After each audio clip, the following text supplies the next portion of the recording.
Vai ganhar Oscar? Vai. Vai ser lembrado para todo sempre como um dos melhores filmes do mundo? Não. Pois é, galera, eu fui ver o Gladiador 2 hoje e eu vou trazer aqui um vídeo bem legal para vocês, mas eu prometo evitar spoiler, até porque eu pretendo fazer um outro vídeo onde eu vou trazer aí sim uma análise um pouco mais profunda sobre o filme, tá? Então se você quer saber um pouco mais sobre o Gladiador 2, e é um filmaço também, fica aqui que a gente vai falar sobre isso. Seja bem-vindo ao Leste, meu nome é Alexandre e sinta-se em casa.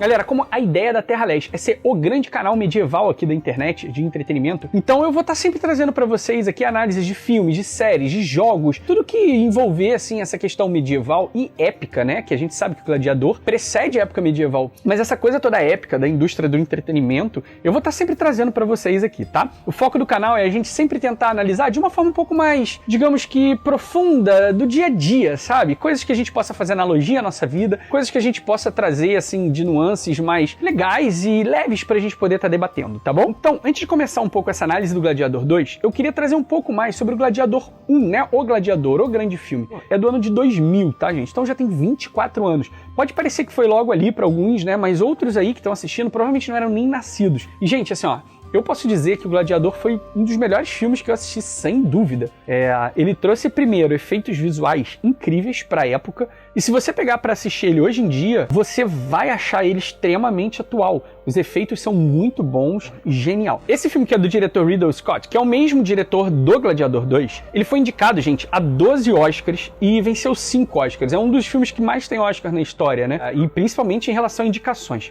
Cara, foi um filmaço, é um filme emocionante, é um filme com cenas incríveis de batalhas, de ação em si, mas ao mesmo tempo é um filme que traz sensibilidade, que tem motivações por trás dessas batalhas, dessas coisas todas, né? Quem não lembra, né, do Russell Crowe passando a mãozinha naquele campo de trigo, assim, quando ele tá chegando na fazenda, no fim do filme, aquela coisa muito bonita. Eu não vou ficar dando spoiler também aqui, porque talvez você que seja mais novo nem assistiu o Gladiador e, cara, puta, você precisa assistir esse filme, porque esse é um dos grandes filmes que vão ser lembrados, assim, pro resto da vida da humanidade. Eu acho que daqui a 100 anos, quando levantarem os melhores filmes, né, da história, o Gladiador vai estar entre uma bela lista aí, com certeza. O Gladiador conta a história fictícia de uma antiga Roma, que na verdade existiu, com personagens verdadeiros, né? Mas alguns outros inventados para poder fazer aquele romance todo, incluso o próprio Gladiador, o Russell Crowe. E é de um dos períodos mais incríveis de Roma, né? Quando Roma era, de fato, o grande império, né, do mundo, que dominou desde lá da Inglaterra, né, de boa parte da Inglaterra,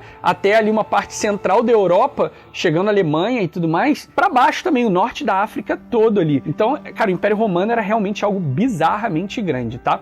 O Gladiador mesmo é um espanhol, para você ver o tamanho do Império Romano, e ele morava numa região até próxima a Portugal ali, eu esqueci agora o nome do monte que ele diz que vivia lá, aquela fazenda de trigo, né, que a gente vê bem legal, que ele fala da colheita e tudo mais. Lembrando que, na verdade, essa cena não foi filmada lá, foi filmada na Toscana, tá? Tem até um lugar que dá para visitar, que é o lugar onde foi gravado esses campos, assim, que são realmente lindos e icônicos. E logo ali no início da história do Gladiador, né, quando ele acaba sendo capturado para virar um escravo e tudo mais, ele vai para Zúcabar. Zúcabar era uma província de Roma que ficava ao norte ali da África, né? E é onde ele começa a lutar, as primeiras lutas dele ali, onde ele encontra todo o resto ali da galera que acaba vivendo toda a história com ele. Zúcabar, na verdade, é uma cidade hoje chamada Miliana, que fica na Argélia. Então, para você ver até onde ia o Império Romano, né? Argélia, Marrocos, enfim, todo aquele norte da África, Tunísia ali, era toda dominada pelo Império Romano, tá? Depois dessa parte, obviamente, o Gladiador vai para Roma, luta e tal, enfim, tem toda aquela história lá com personagens que de fato existiram, né, imperadores, etc, que a gente viu no filme 1, O Gladiador. E por que eu tô falando isso tudo? Eu tô falando pra gente ambientar muito mais o que vai acontecer no segundo filme, tá?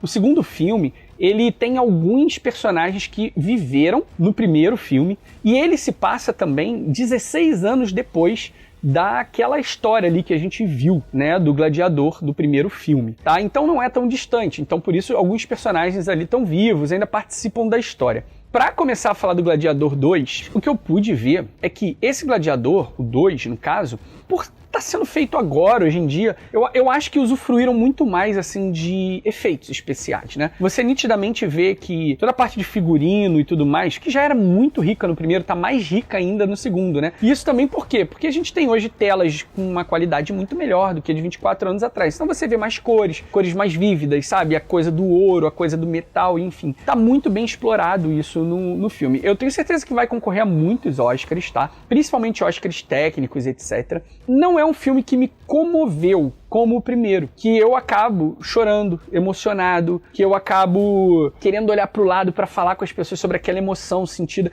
e não só no final do filme, mas também no meio do filme, quando você vê algumas cenas assim que te tocam e realmente mexem com você. E ainda digo mais, sem precisar mostrar determinadas coisas. O primeiro, você tem, por exemplo, a cena que a esposa e o filho dele são mortos, que não mostra de fato eles mortos, mostram os pés dele, né? E ele chorando, o Russell Crowe ali chorando, né? O ator principal, cara, com catarros correndo assim e beijando os pés queimados da esposa e do filho. Cara, isso por si só já é arrebatador, assim. E o filme, ele nem precisa mostrar pra chocar ninguém, porque ali você já fica realmente muito sentido, muito tocado, sabe?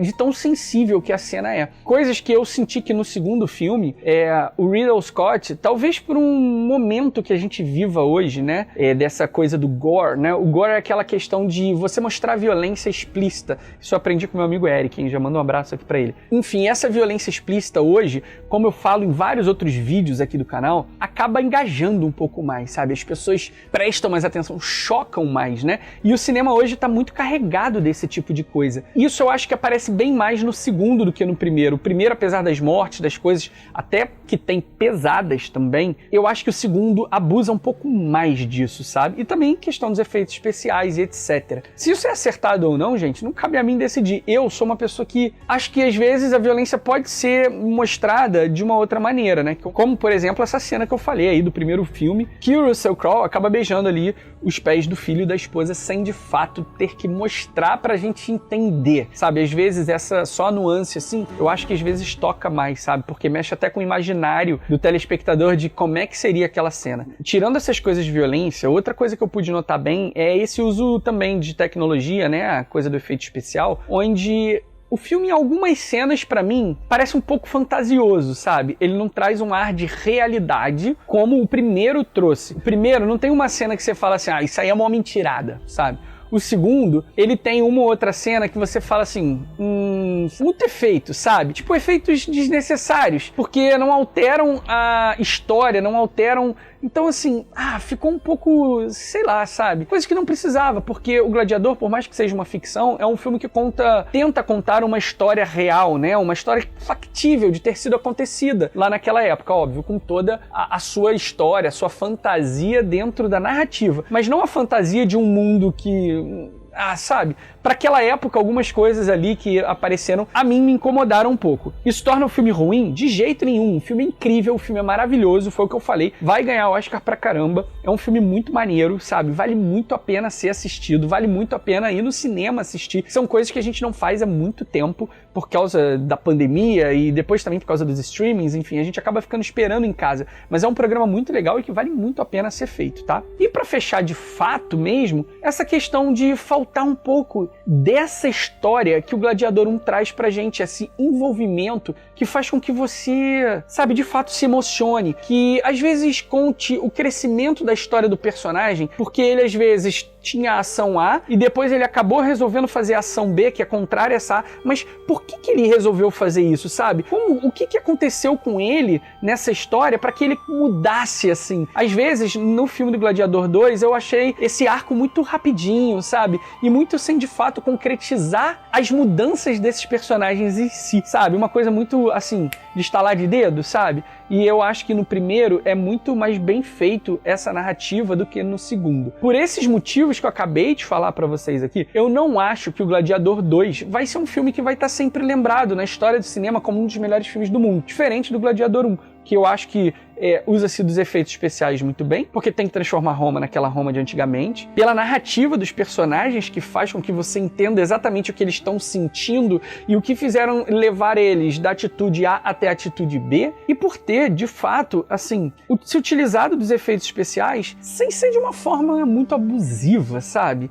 Pra trazer uma falta de realidade. Então, que eu acho que esse 2 acabou trazendo um pouco pra gente. Mas enfim, é só isso. O filme é um filmaço. Vai com namorada, namorado, periquito, papagaio, filho. Vai assistir, que vai ser uma baita diversão, vocês vão gostar. Que bom que saiu um filme épico tão legal assim pra gente poder assistir. Eu já tava carente já há um bom tempo de um filme muito legal. Galera, essa foi a minha impressão do Gladiador 2. Eu ainda vou fazer um vídeo destrinchando um pouco mais pra vocês, trazendo um pouco mais de detalhe, mas eu vou deixar pra fazer isso daqui a 1, 2 semanas, porque aí já deu tempo de você em casa aí ver com a tua família, com a galera e curtir melhor o vídeo sem ter spoiler, tá bom? Um beijo. Bom, e se você não curtiu o canal ainda, não deixa de curtir agora, não deixa de seguir a gente, ativar a bandeirinha, e se você quiser virar membro, pra poder estar aí com a gente no WhatsApp, sempre conversando, enfim, tem alguns outros diferenciais aí que só quem é membro tem. Vem com a gente que você vai ajudar muito o canal a crescer. Até a próxima e nos vemos por aqui no Leste.